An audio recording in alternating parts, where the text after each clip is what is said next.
Mayong adlaw. Subling gidasig karon sa Davao City Health Office ang mga barangay sa syudad sa paghimo og Mosquito-Borne Disease Task Force.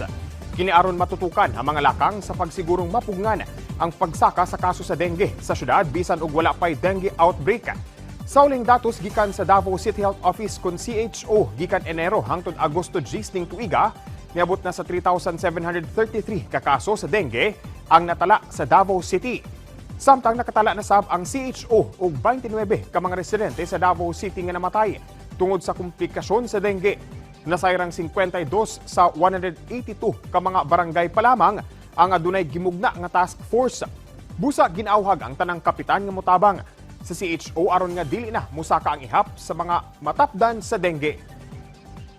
Gipangapod-apod sa Bureau of Fisheries and Aquatic Resources kon BFAR Region 11 ang mga nakumpiska niini nga mga imported tuna rib meat ug skipjack kon budlisan o tulingan blood meat alang sa 22 ka mga charitable institutions sa Davao Region.